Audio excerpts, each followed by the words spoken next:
Welcome to our February 15th edition of Saturday Simulcast. By the time you listen or watch this, and the Purdue Wisconsin game may have been completed, but if not, hope you enjoy that. I want to thank our sponsor, the Union Club Hotel, Boiler Up Bar, 811 Bistro. A lot going on, obviously, this weekend at the Union Club.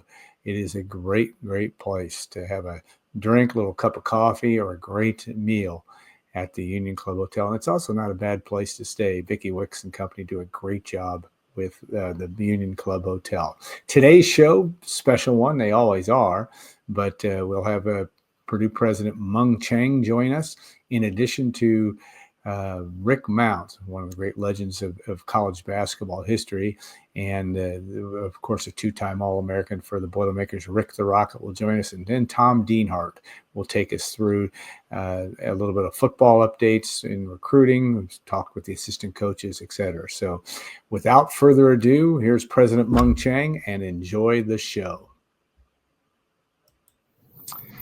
Joined by President Mung Chiang, and always a privilege to have him take the time to join us on Gold and Black. And busy day. Every day is a busy day for you, but we're thankful for you taking the time to join us. Well, great to see you again, Alan. Good to be on Gold and Black. Yes, and it's a extremely your academic and professional life touches athletics. Certainly, it's a big part of what you do, but certainly not the only thing. But it's been a crazy world in the world of college sports, and I guess it will start, just with where things are from your perspective. The presidents have a huge role in how things are going to go moving forward from the House settlement on down. But what's from your perspective? Where are we as it sits in mid-February?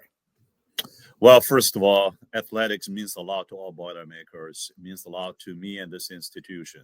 So we're going to do everything we can to support our athletics department. And we've got a great team. It starts with athletic director Mike Dubinsky and all the coaching staff, the AD staff, of course, the great student athletes we have. And I always enjoy being with the students, whether it's among the students in the football games and the basketball games. I usually would try to climb up the stairs if I can still these days and be with the students on the mountaintop, their student section. So people ask me, what do you feel about the future of college sports, intercollegiate athletics? And my answer is that I feel very optimistic in the long run. There's going to be a lot of changes, like it or not, coming our way. But we're going to do very well in the end as Boilermakers. And I feel very optimistic for the long-term future of college athletics. And people ask why? Well, because you look at the faces of the student athletes and look at the faces of the fans, especially those students. And then you have that renewed sense of love for college athletics, and you feel that to renew the sense of optimism that in the end, I think we're going to come out of this whole change process just fine. It will be a different world, but we're not going to lose the basic spirit of college athletics. We're never shy away from supporting our student athletes. Yeah, and you've had to manage change in your professional life everywhere you've gone, and what do you learn in this situation? I mean, obviously you're comfortable with your staff at Mike Babinski on down and their ability to deal with the change, but just that general notion of what do you tell people in this world where we not only in athletics, but we're dealing with all kinds of change, and what's your message not only to our folks but to your students in terms of how best to approach that? Well, first of all, always have to remember student athletes are athletes and students, and we've never forgotten about that here at Purdue. I'm very proud to say that our student athletes graduation rate is actually a little higher than the campus average. Our student athletes come from all backgrounds and major in all kinds of fields.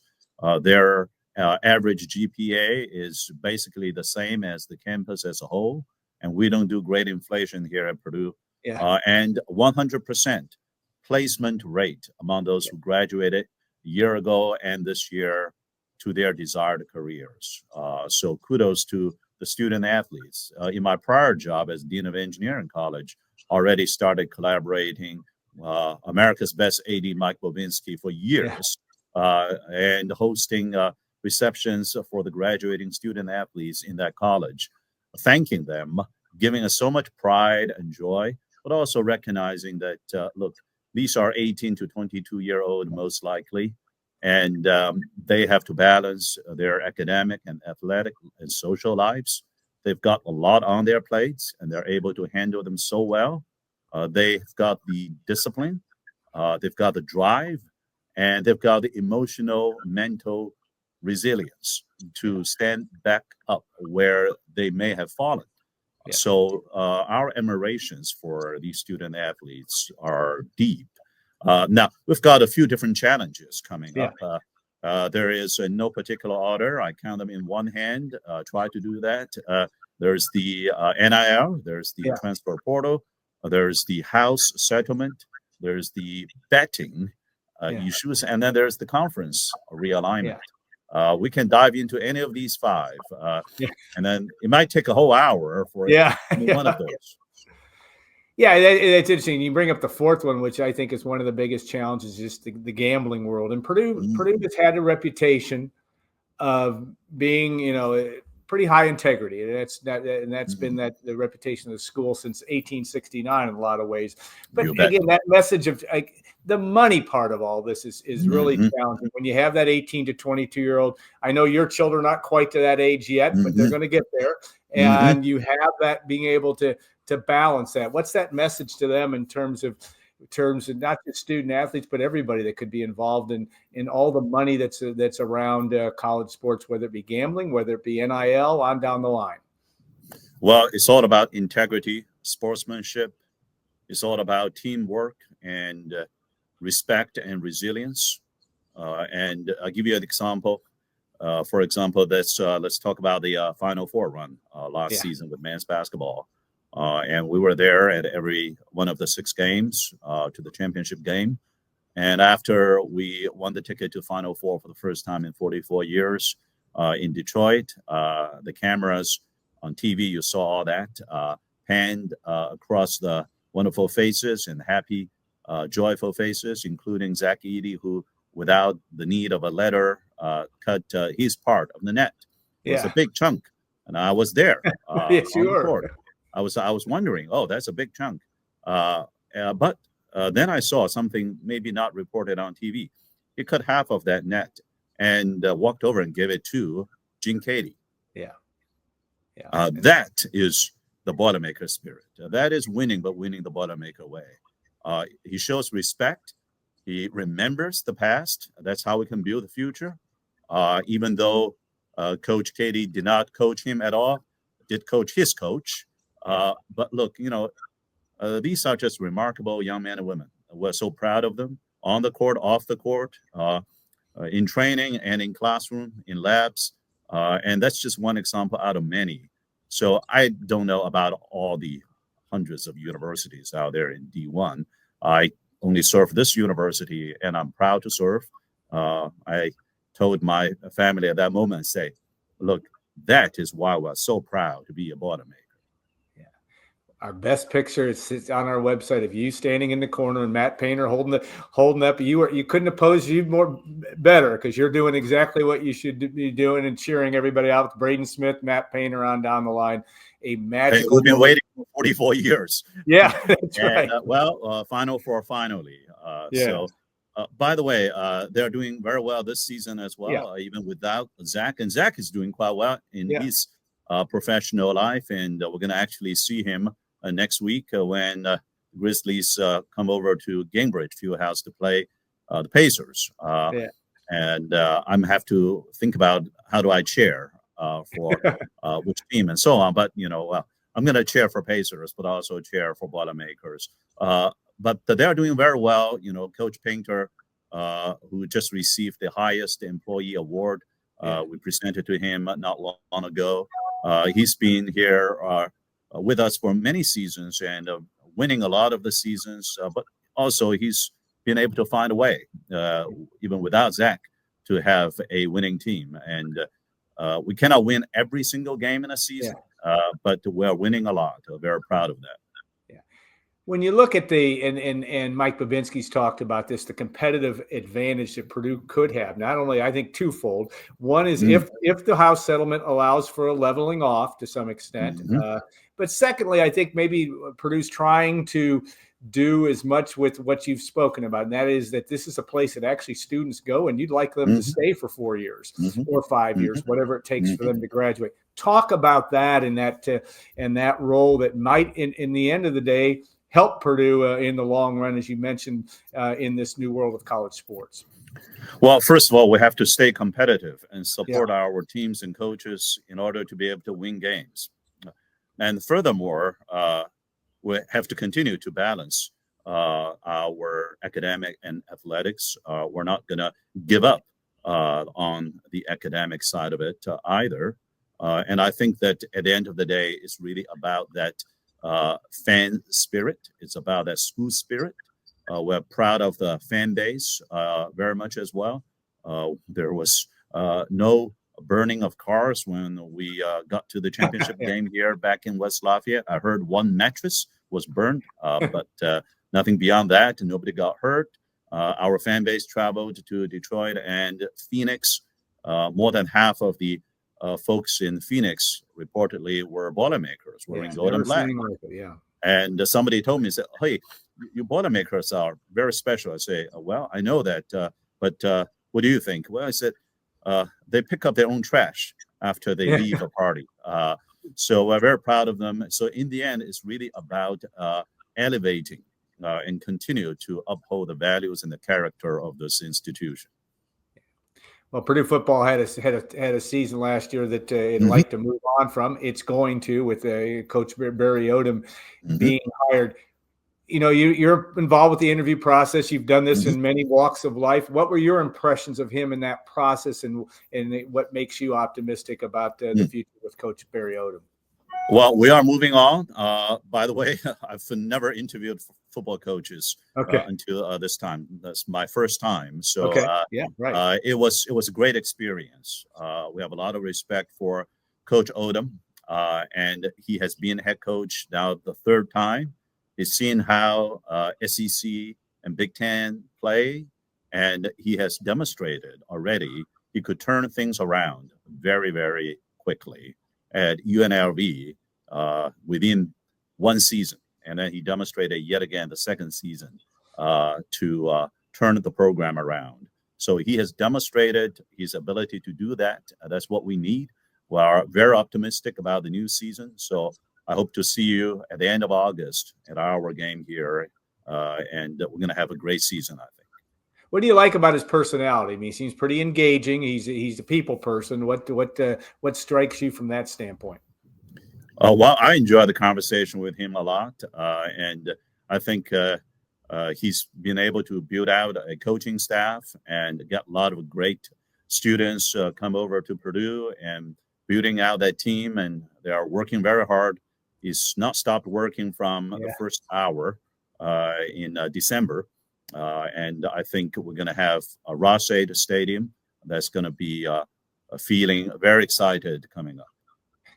You know, you look at the landscape of college sports, and there is some concern that the day may turn where you're going to have 2 or 3 sports, and all the other sports will not be funded. How do you look at that and say the importance of having 18 or 19 sports, whatever Purdue has currently, and that part of the student experience? Well, first of all, we support and love every one of our teams. And I've been to a particular meet or a game with every one of those. And I think that Purdue is also a little different from many other institutions in this regard, that for Olympic sports, for example, we continue to support them the same way as we did before. And as we mentioned, just 2 days ago, when Stephanie White invited her to come back as a presidential lecturer, we had a fireside chat. And of course, she's very busy now as the new head coach for the Fever. And not just Kaylin Clark, she's building out a whole team. We had a great time. It should be on YouTube somewhere, talking about athletics in general, many of the topics that Alan, you just brought up, including how NIL and transfer portal needs some kind of a guardrail. how the potential House settlement, depending on the judge's decision on April 7th, may help perhaps level set the playing field a little bit between places like Purdue versus some of the very, very large programs and the implications of these conference realignment. So we talked a lot about these topics. Now, Stephanie, she herself is the legend of women basketball. Well, so far, Big Ten has only won the national title once and once only, and that's the Boilermaker team, 1999. And she was there as the combo guard, and since then she's done amazing work. A big fan of hers, and what she highlighted was also we got to put the smiling faces back to college athletics, the sense of pride and joy and belonging that this is my team, this is my university, and by the way, these are my classmates. Yeah. Maybe just a year ago, they were at a small town high school somewhere in Indiana, and now they're on national TV, and a lot of pressure on their shoulders, and they still have to, after this, head back home and do their homework and turn in their lab report and get ready for their pre-med applications and so on. So I asked myself, when I was 18 years old, could I have handled any of those? No way. So we have to always remember these are our classmates, these are our students here. But now I'm just digressing. I forgot what you asked me. Supporting the other sports. So absolutely. In fact, starting last month, I'm fortunate enough to be interviewed and then elected to the board of directors for the U.S. Olympic and Paralympic Committee. Yeah. And we've got two Olympic Paralympic games coming, one summer game and one winter game coming up to the United States. It's a high honor to serve on that board. And I believe they were looking for the least athletic person in America. I was one of the three. There you go. Lucky enough to be invited to be part of that. So yes, it's about that spirit, being an athlete, and how that reflects and reinforces the message and the character of education. Nobody better than Stephanie White, by the way, and you now know that she's not only an ambassador for Purdue, but ambassador for the way things are supposed to be done. She's as good as it gets, certainly. All right, Katie Gerald's team has struggled. They are now playing a little bit better. They've got wins. Last night was good. Yeah. Talk about what your message is, because, it doesn't always, there are winners and losers in games, and you want to try to get your program to where you want to be. But when you watch them and have a chance to chat with Katie, I know you're not a micromanager on this, but by the same token, how do you view the need for that program to get back to the level that could contend for a national championship like it won in 1999? Well, we have a glorious legacy, as you just mentioned, in Stephanie White and her whole team, and Coach Pack, and she was the National Player of the Year. And we are going to find ways to get back to that wonderful state of our competitiveness in women basketball. Now, you don't want me to micromanage anything. Particularly, you don't want me to micromanage basketball. Yeah, got it. We've got a great coach in Coach Katie, and Mike Bobinski, our AD, is in conversation to see what more can we do to support her and her team in the coming seasons. And also, as you highlighted, look, they're going to play a game, and one team is going to win, the others is not. And that's how it works. Yeah. What matters is how can you stand up exactly the spot where you may have tripped and fallen. So last night, the game in Mackey against the Wildcats, that was a very good game. That's the kind of wins that we need. And we're going to keep trying our very best to win more. Yeah, and the House settlement might benefit women's basketball, and then all those kinds of things, or the new world of revenue share could present. There's a lot of unintended consequences. Some might be good. Some might not be so good. But there's a lot of unintended consequences. And look, one game at a time. And we're going to find ways not only in men and women basketball and football and women volleyball, but truly everything that Purdue chooses to do, we're going to try to win. I'm going to try to win the Boilermaker way. All right. And you've got to run to another important meeting. But last question for you: just when you're on the jumbotron in football or and your appearances in basketball, what's that like? I mean, you're among the students, but the among the students and all that. But what that has to be an interesting experience when you do that each football weekend. Yes. Oh, well, look, our students and our fan base are the best. I know I'm biased, but they are the best. And you ask me, what was it like? I tell you, it's a lot of fun, Alan. Yeah. It's a lot of fun. But that's what sports is supposed to do. Yeah. It transcends a lot of human differences. It put people together. And as Stephanie White said, it puts smiles. It's supposed to put smiles on people's faces. And you see families there. You see students there. You see alum coming back from years ago and far away, and sports, especially intercollegiate athletics, supposed to transcends, uplifts, and inspires. And I do have worry, as you do, Alan, how some of these changes, unintended consequences, may dampen that spirit. But here we've got a great team. It's always the who before the what. We've got a great team in athletics. We thank all the coaches and student athletes working with the AD's office. And I think that whatever happens elsewhere, here at Purdue, we're going to continue to try our very best to stay true to our character in the future as we did in the past. So I say boiler up to produce Boilermaker spirit, inspiring all of us. All right, well said. It is going to be a big one on Saturday when Wisconsin comes. Big Ten championship ramifications on down the line. So that is the best thing. We have a alumni annual gathering in Florida, and I'll be there like hundreds of other alums. So we're going to have a watch party. I think what Saturday is going to be Saturday at 1 o'clock. Yeah. Yes. So I hope you'll be in the Mackey. I always enjoy going to Mackey. You know, when the season ends, I say, when can the season start again? Can't wait. Can't wait. And well, look, the season isn't over yet. It's always one game at a time. Yeah. Well said. And safe travels to Florida. Thanks so much for your time.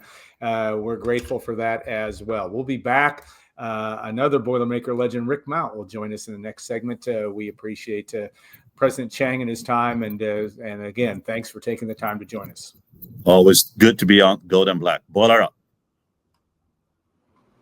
All right, I'm going to admit this is my favorite interview of the year. How long's it been? Mainly because, and I have my name on the side of the screen. This guy needs no introduction. Rick Mount joins us from for Gold and Black Live and Saturday Simulcast. But Rick, first, we're having our lunch at Stookey's, and the good folks at Stookey's, we're going to hit that. But we've been doing that for years, all the way.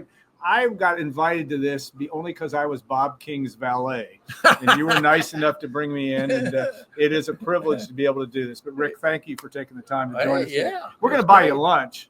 Oh, you buying me lunch? Absolutely. I thought I was going to have to buy. No, it's your turn, but we're going to buy it anyway. Yeah, we got all. You must be making a lot of money. You must be getting some of that NIL money. You know, it's funny. We would have had fun if we'd recorded the last 10 minutes of our conversation. It wasn't off color, but it was pointed on. We talked about our health. We talked about everything else. But this is going to be a fun show. I hate to talk about NIL money because I just look back and say how much I could have made. I know. When I was at Purdue, $5 million. I don't know. I think we've been in that level, or somebody else would have given it. Yeah. Go ahead. All right, let's talk a little Purdue basketball. Obviously, the Boilermakers had a tough loss on Tuesday night at Michigan. You lose games sometimes, but this is a pretty good basketball team. And we talked first about Braden Smith and how good he's been, but put that in context from where you're watching these games and what are you seeing? He's pro. Yeah. He's got the pro jumper. He does everything I talk about in camp for 50 years. Yeah. He gets up in the air and he can take it off the dribble. He can stand and shoot. And there's three guys there. You know, you get Wren and you get Lawyer and and Smitty's got to have a big night every night. If Laura can jump in with 15 or 20 and Ren 15 or 20, they're pretty good. Yeah. The problem is we can't have people coming off the bench don't want to step up. Yeah. Well, Lawyer and Kaufman-Wren foul trouble has been an issue for Kaufman-Wren of late, and it was certainly on. And you've never played a road game when the referees were a little bit tough on the road. This was a little bit challenging. No. I always said that the Big Ten referees were homers. Yeah.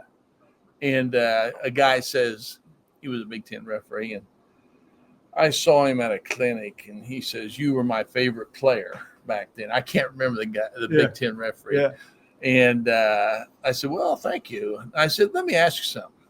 And I looked him in the eyes, and I said, "Why were you guys, when we played at home, you were homering us good. I mean, you were giving us the calls. Yeah. But when we went out on the road, we didn't get no calls. You were homering us." And he just laughed. That's because they got to get out of the gym alive. That's part of the deal. That's it. Yeah. All right. Now, and we always are gracious with your.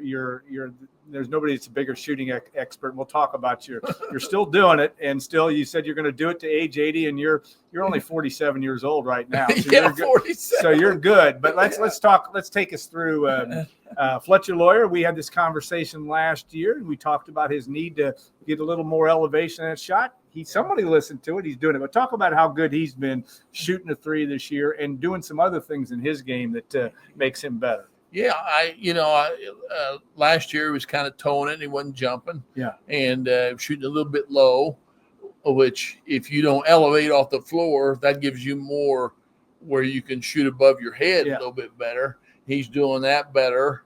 I think sometimes he hits about 2 or 3 in a row. Yeah. And he kind of, where'd you go? Yeah.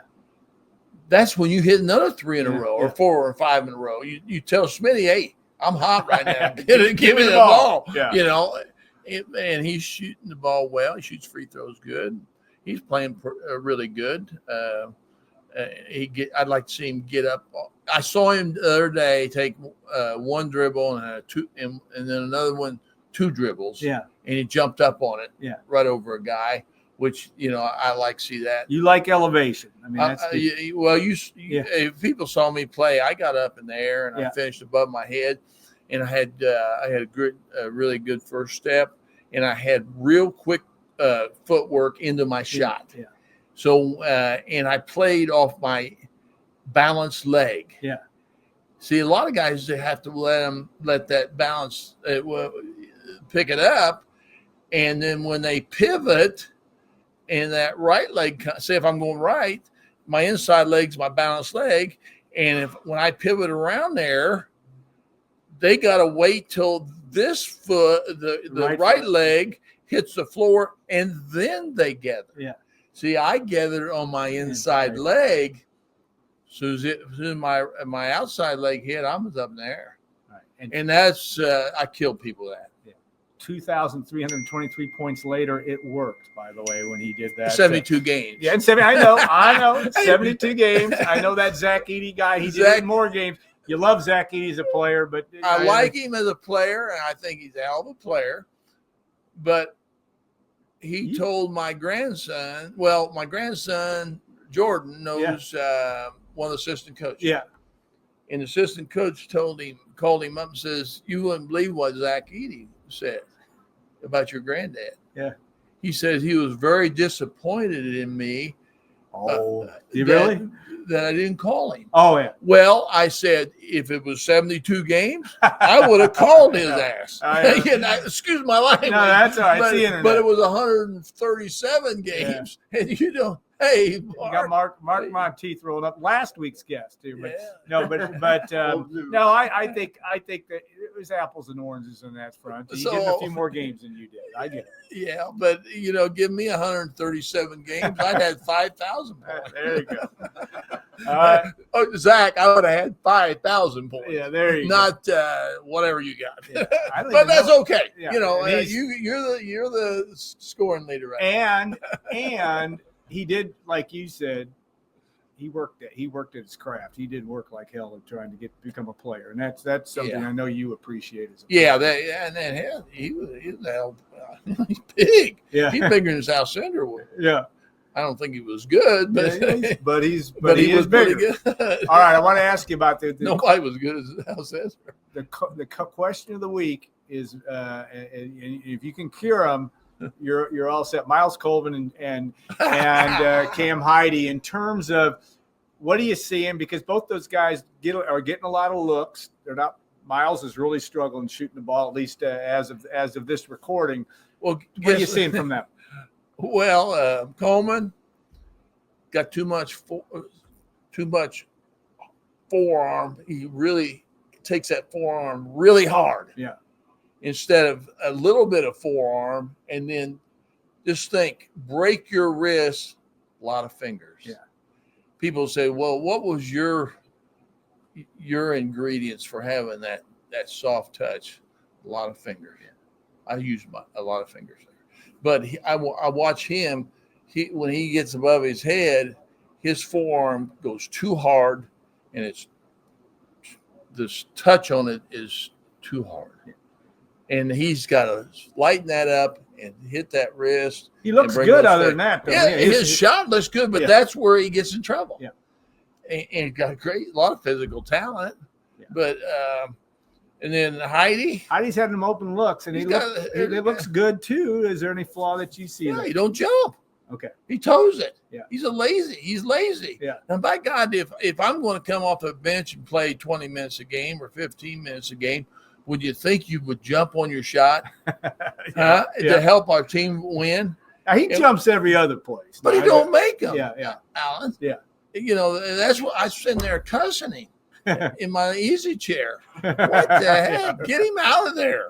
Yeah. I don't, but he's got great physical talent. Hey, Hyde got great physical talent, but you got to knock him down. And if he don't knock him down, and Coleman don't knock him down, so I see Michigan was doing the other night.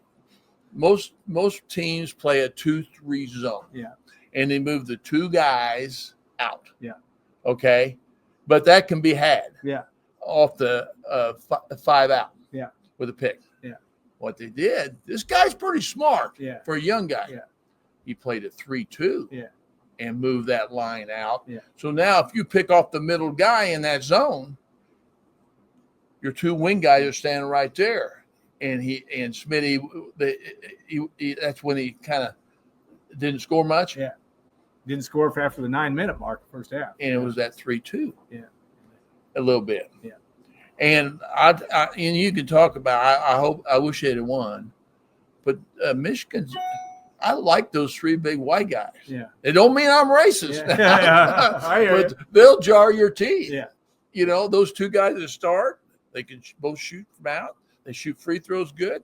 The guy coming off the bench is okay shooter, and but he shoots free throws good, and they'll jar your teeth, man. You better have some guys up front, and Thirst,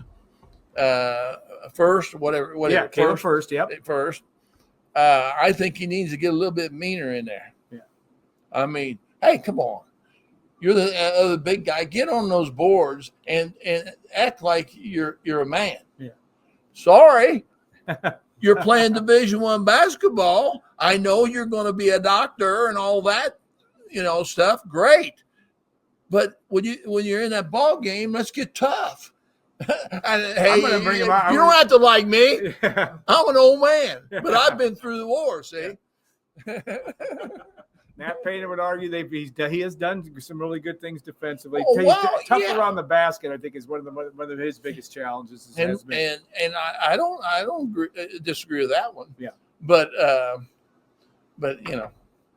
see, when I played, I didn't play any defense. I was too pretty to play defense. I let all those ugly guys play defense. You know that, Alan. No, I thought you did. I thought you're credited. George King credited you for the great Charlie Scott shutting him down in that game. Shut him down. So what'd you do in that game? This is the national semifinal, maybe Purdue's greatest victory ever over North Carolina. Go ahead. But you know why I did that? Why? Because in the week before the tournament, I mean the Final Four, they said we're going to put you on Charlie Scott. Get ready, and shut him down. Yeah. Most of the time, they would tell me, "Don't get in foul trouble." Yeah. See, so my mindset, because I worked in a, because I never heard the crowd. Yeah. I was in a focus mindset every night in a zone. Yeah. What I'm talking about, and and so I got me in that zone. How are you, So, brother? Yeah. We have another. So now that's why I shut down. I scored 12 points and shut Charlie Scott down to 2 and blocked his shot. Yeah. So when you look at this, I was at that game. Yeah, there you go. There's Mike King making a cameo. Yeah, what appearance were on you, our about show. 8 years old? Yeah. 10. Did your old man get you tickets? Yeah, he did. Yeah, His little girlfriend was up there with him. Yeah. No, he only had time for. We're talking basketball about that Mike King here. Yeah. That was at Louisville, Pretty well. and Jim Delaney was on that team. Yeah, you're right. Jim Delaney. Eddie Fogler was on that team. Fogler. That's right. They all tried, but they couldn't do that. All right. Make no mistake. What do you see about the rest of the Big Ten? You watch a lot of college basketball, and the teams you like this year. Auburn's been really good. On down the line, the landscape. Purdue last year was the elite of the elite. They may not be there quite this year, but what are you seeing about in the conference? Can Purdue half game out? Can they win the league? Do you think? Yeah, they can win the league. There's about 5 or 6 teams that can win that league. Yeah. In Illinois. Illinois, now that they're physically healthy, we're going to be tough. Indiana looks a lot better, but I hate to say that because they know that Woods is leaving, so they're relaxed now. Yeah. And Purdue's got to go down there next Yeah, Saturday, that's right. So, And you got Michigan, and anybody could beat you. IU went over and beat Michigan State the other night. There's about 6 teams could win the Big Ten, and I'm not saying 2's going to win it. It might be 4 losses. Yeah, well, Purdue's got 3 now. So, but they got a tough schedule. yeah, they got to go. They got Wisconsin on Saturday. They go to Michigan home, State. yeah. They go to Illinois, and of course they go to Indiana. That's going yeah. to be a challenge. All right, tell me. Again, you're 39 years old. We keep saying that. Tell us about what you're still teaching shooting. We get that question a lot. Is he still doing it? Tell us about your schedule and what you're still teaching kids how to shoot the basketball, and that's a big part of your life. Same old way, Rick Mount way. Yeah, and you got 3 camps? I put 3 on there this year. Okay. At every hall. And how does somebody, if they want to send somebody down, how do they do that? I'm on the internet, rickmountshootingschool.com. You're on the internet, man. That is awesome. Well, I gotta get on there. I know that. That part is no. I'm just kidding you. Stuff. All right, but I'm on there. That one I'm shooting off the wrong foot. I think I was first basket. Mackey Arena. Well, yeah. Well, it was your first shot. I was shooting over Lucius Allen. Yeah. And but I was off the other foot. Well, that's because you had a plate. I in your brought other that foot, right foot up. I had the right shoulder back, and I had it up here. Yeah. Usually my right shoulder was a little bit of lead, but that was on there. That was. That's what started it all. Well, that brings me. That's the perfect segue. He's talking about the dedication game in Purdue UCLA. You have been cordially invited again. Purdue UCLA February 20th. What a great time for you to come back to Mackey Arena, and I think they'd like that. I know you were back there 8 years ago. No, they haven't invited me yet. No, yes, this is an invitation. I was told directly. I was told directly from Matt Painter I'm and not Elliot going to Bloom. buy any tickets to get in there. You don't have to. You don't have to. You know what? They told me that they would bring a limousine down and pick you up. I got my big Ford 250. All right, you can do that. They'll get you parking. I promise. You get me parking. They'll put you on the. I've been there since that Iowa game. Since the bobblehead night. I know, but you come back. It's going to be T-shirt night, I think. So it'll be good. It's T-shirt night. And do I get a free T-shirt? Yes. The only bad thing, I'm 6'4" now, 260. See, the problem is I'm promising all these things that I've been told I can do. I don't know if I can deliver anything, but we'll get you tickets for your whole family, and and you No, can, yeah. and we'll get you transportation. We I'll might tell even- you, if you can give me some NIL money, I'd be appreciative. There you go. There you go. I know I missed out on best $5 thing- million, but I was there. I know. The best thing about it is, at least on the Purdue pregame video, they got you on video back in your appearance back in 2016. You know, that game was funny because you had the big halftime presentation. Purdue's up by about 17 points. I see you across the way talking to Brian Cardinal like you weren't paying any attention. Either was Purdue, and they lost that game. Well, they played against that little junior high press that I Yes. was playing. They couldn't handle it. And it was hard. I It looked was at hard. Cardinal. I said, "This is a bunch of BS. I want to leave right now."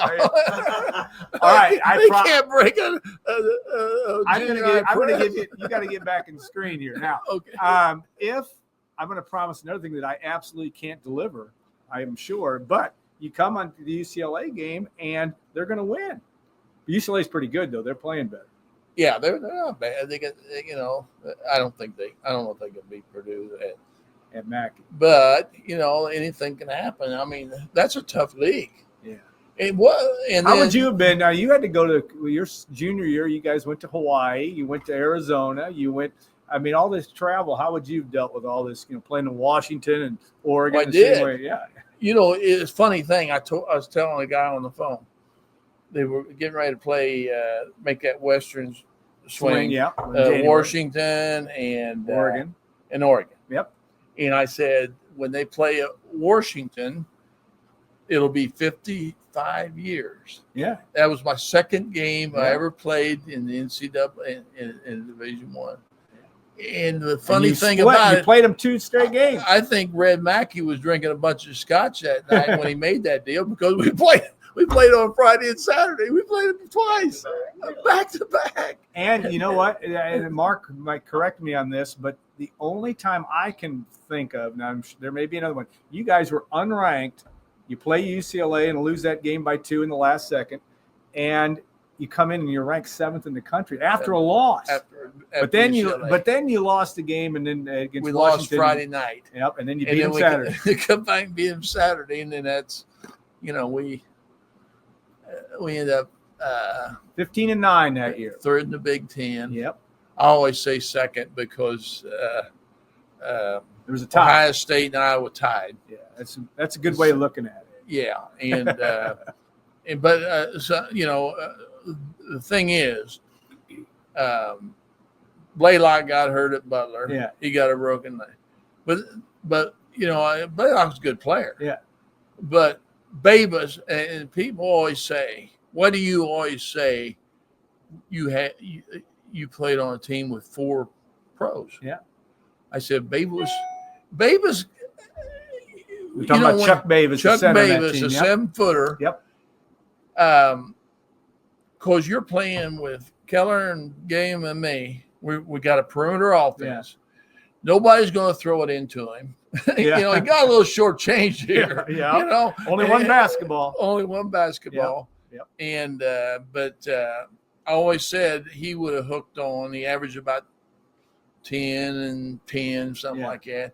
But then people say, "Well, you guys, you guys were just a one-man show." Now, I'm going to tell you right now, and I've told it before.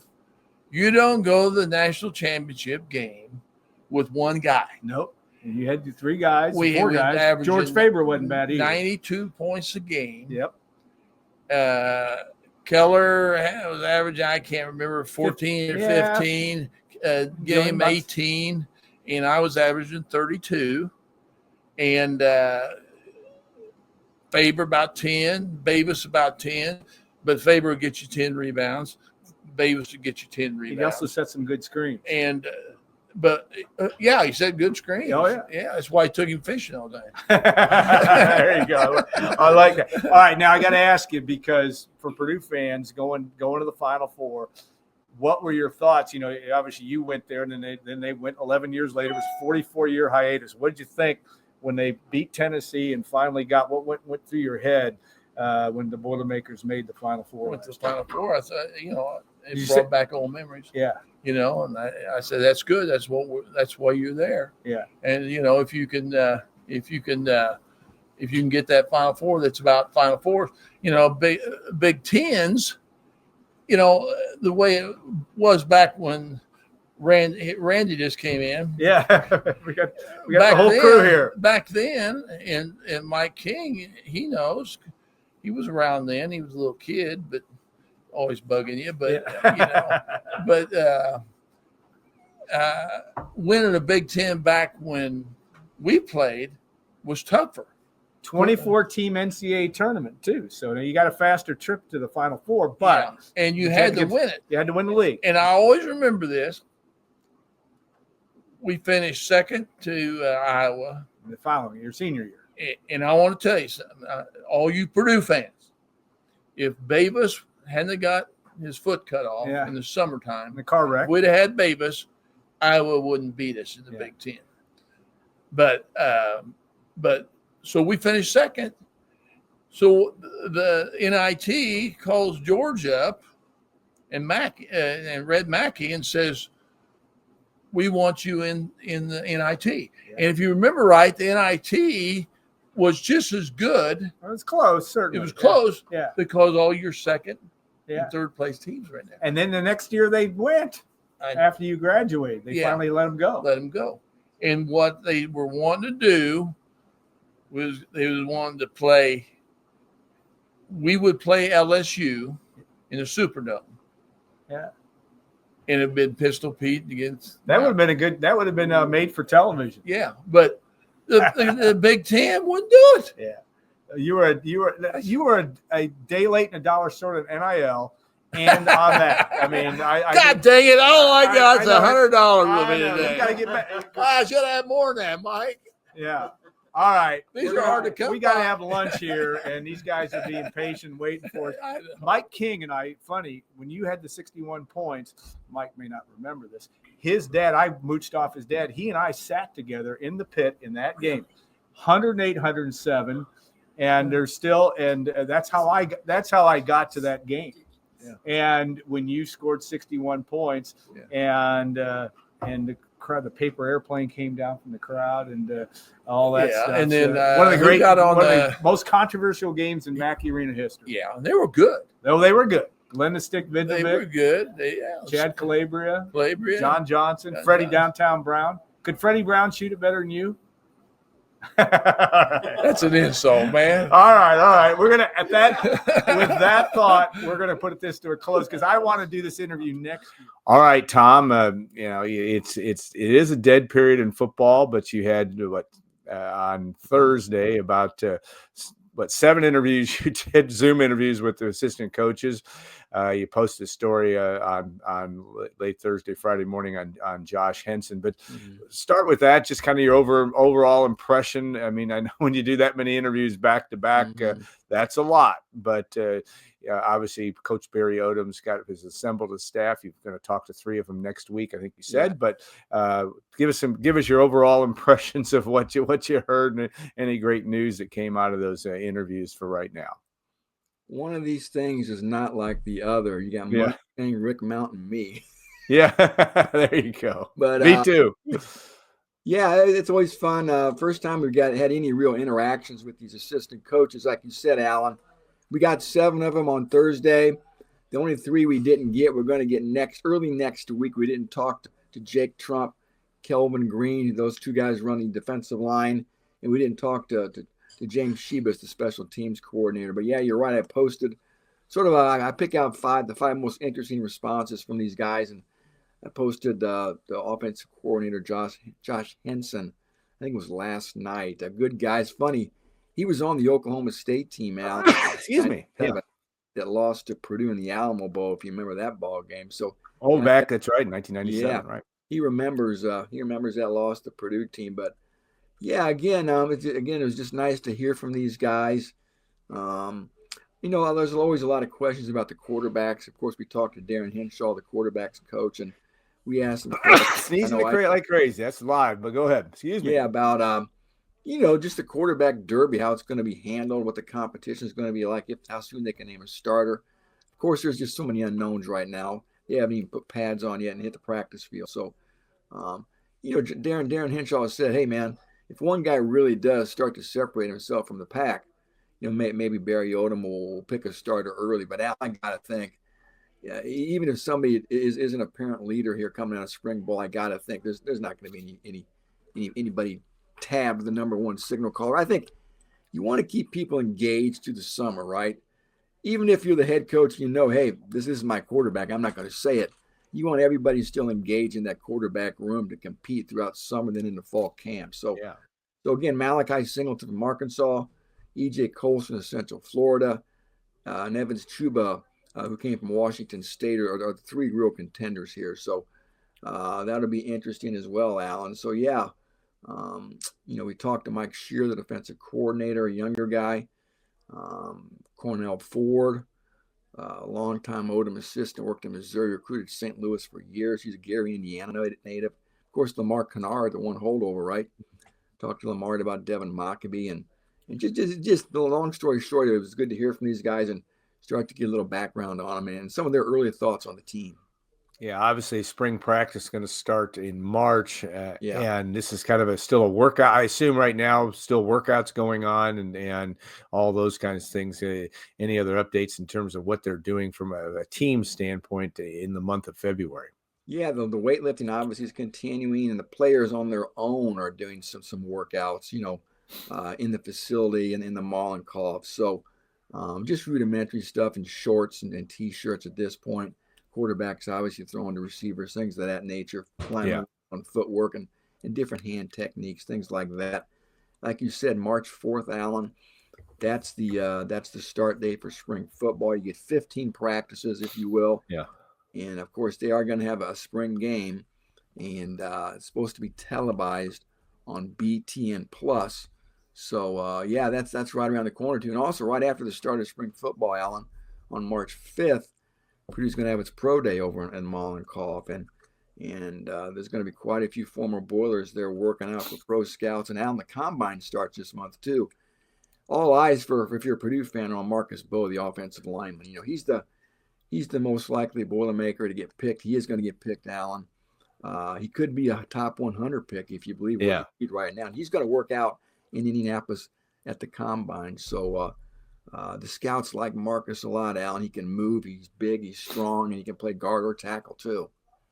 Hudson Card, you talked to this week on the site, of course, the Purdue quarterback for the starting quarterback for the last 2 years, except for obviously the games that he had some injury issues. But interesting guy, because here's Hudson, a guy that comes into Purdue very highly regarded, at least from a recruiting standpoint. Had a few moments at Texas, had a few moments at Purdue too. I mean, it wasn't like it didn't all work out for him. But what's your where does a guy like Hudson Card go as he tries to navigate his way onto a NFL roster, at least be in consideration for that? Because he's a guy that at least on paper has the skill set that's going to at least warrant some level of consideration. Yeah, good guy, Alan. I talked to Hudson. He's in San Diego. He's actually staying with his brother that lives out there, and he's doing quarterback work with Jordan Palmer, who's Carson Palmer's younger brother. Jordan played at UTEP and also played in the National Football League. So, Hudson's doing all the requisite skills and whatnot, throwing to receivers, working on different things with his weight transfer and his footwork and his release. I chronicled a lot of that story I posted, I think, earlier this week. So he doesn't have an agent yet, though, Alan. Yeah, it's interesting. I found that curious, too, and I think he realizes there probably needs to be a little sense of urgency to get an agent, I think. So he has that on his to-do list. So you're right. I texted I know a couple of NFL scouts pretty well over the years, and I stay in touch with them for things like this, just to sort of get their assessment of the Purdue guys now off the record. And this scout told me, he goes, I have him as a free agent. He says, this is not a great quarterback class. So no shock there. I think Hudson Card is probably a long shot to get picked at all, Allen. If he is, it's probably going to be a third-day pick. Most likely it's just going to be a guy who has to sign a free agent contract, gets into camp. But, I know he had a very trying situation over here, Alan. Last year was a train wreck. And, he often was running for his life the last 2 years. He got banged up quite a bit. So you wonder if we really got a good look Hudson Card, you know. Remember the opener when he set the NCAA record for completion percentage? I know that was Yeah. state, but we know there's flashes in him. He's a good athlete. It will He's always be in the Purdue record book. Yeah. Well, not always, but 24. Was he 24 or 25? Is that what it was? Something like that. Just he's crazy. he's a legit 6'2". He's Yeah. taller than me. I'm a legit 6 foot, and just a good guy. He's smart. He's not real vocal, Alan. Yeah. Not real. Look at me. He always strikes me as being understated from a personality standpoint. There's nothing wrong with that. Yeah. Mhm. But he's just a good guy. Football doesn't work out. Hudson's a good-looking, smart guy. He's going to be successful whatever he does. But I certainly hope he gets a good crack. And if you're an NFL fan, if you're watching this, you probably are. You know the dearth of talent at quarterback in the NFL and the constant search for quarterbacks. So there's going to be teams who want to get a good look at Hudson Card, I think. Yeah, well, we talked about another Purdue subject, Aiden O'Connell, of course, new coach with the Las Vegas Raiders, and I know Aiden was drafted, but you know, you guys have started from a long way down and get a chance to play. You just never know. David Blau was undrafted, I believe, and got a look, and then ended up getting a good gig, has a good gig and got a great future, it seems, in the NFL. David Blau is a great guy. He's going to do well. That's my point is you want to get yourself in the mix. You love football and you want to get yourself in the right spot. And that maybe that's playing if you get all things work out right. But Hudson impresses me, and coach quarterbacks, that knowledge set is a premium for potentially coaching down the road, all those kinds of things. Sometimes you're better off being a free agent instead of being a pick. You can choose this team you go to. Sometimes you get even a little nicer signing bonus. So, and if he's not picked, I'm sure there's going to be some competition to sign him. And again, he's got to get an agent and then start sorting through those free agent offers. If that's the case when we get to the draft here, which is going to be in Green Bay in April. So, yeah, you're right. Aiden O'Connell was a 4th-round pick. David Blau, like you said, was undrafted. It's funny. I remember he ended up starting a game or two as a rookie. He started on Thanksgiving Day. Yep. Now, he probably started 6 or 7 games in his career now. Sure, fans have realized that he's a rising star in the coaching ranks in the National Football League. And he's a guy that I wouldn't be shocked if maybe he's a head coach in the NFL one day. So, again, we all know how he carries himself. And he's a student of the game. And boy, the work he's doing with Jaden Daniels in Washington. Other teams tried to hire him. The Redskins would not allow it to happen. And they wanted to retain him to work with Cliff Kingsbury for that franchise in D.C. that's really on the rise. Yeah, great place. He's in great position, certainly for that from a career standpoint, and as good a guy as you're ever going to find anyway. And I'm going to talk to Gus Hartwig today. Yeah, Gus is down in Florida working out. Gus and Marcus were the only 2 Boilermakers that played an all-star game. Of course, Marcus played in the Glamour event, the Senior Bowl. Gus played in the Shrine Bowl, and he acquitted himself pretty well in that ball game in Texas. And he's been working out in Florida, and he's one of my favorites. And we'll see if Gus gets picked or not. Gus, if Gus gets picked, it's probably going to be a 3rd-day guy. He didn't get a combine invite. He just missed out on getting a combine invite. He's a guy, he's a center, obviously, a huge guy. You stand next to Gus, he swallows you up. He's a legit 6'5". And remember, Alan, there was a time where he played guard and tackle, too. Yeah. He had those injuries in 2023. So Gus is versatile. Gus is smart, too. That old Hartwig family is smart. Starts with their dad, Miles. But Gus is smart. And, boy, he's played a lot of football here, Alan. And that size and his versatility. If he's not picked, for sure he's going to get into camp. And I got a feeling Gus is probably going to make a roster one way or another. All right. Yeah, there's a lot. Always something going on in the wonderful world of Purdue football and the storylines around that are appreciated. There'll be more on the site. It's a dead period in recruiting, but still they have some visits going on. Yeah, I had some stuff in boiling over, and I posted another story today. I got about 6 or 7 official visit guys. I know are coming for official visits. Some are as soon as April, some are as late as they've already scheduled some out to June, if you can believe it. But you're going to see more guys set up official visits for Purdue here. A lot of guys are going to come, if not on official visits, they're going to come to watch a spring football practice. That's a popular event. You're going to see 3 or 4 but sometimes even maybe more than that. High school kids, 2026 kids, 2027 kids show up and watch spring practices here too. Alan, you got to recruit every day, and you got to have something on your checklist to do if you're a football coach. That involves recruiting every day, and that's the big thing coming up is spring practices, hosting guys for those practices, and guys setting up official visits. We know Purdue's got one commitment in the class of 2026, the big offensive lineman from St. Rita High, or Marist High, I should say, in Chicago. Who's going to be the next commitment? I don't think there's anybody right on the precipice of committing. But again, yeah, they're always moving full steam ahead. But yeah, the coaches can't leave campus right now, Alan. All right. We will always appreciate your work. And as I said, nobody covers it better than Tom Dienhart, and we're appreciative for that. Thank you for watching and listening Saturday Simulcast, our February 15th edition. Thanks to our guest, President Mung Chiang, Rick Mount, and, of course, Tom Dienhart. An action-packed show. We appreciate you taking the time to watch and listen. Thanks also to the Union Club Hotel, Boiler Up Bar, 811 Bistro. We're grateful for all that they do for us. So have a great rest of your weekend, and we will have another show next weekend, of course, on Saturday Simulcast, February 22nd, and we'll look forward to that as well. So have the great weekend, and thanks again.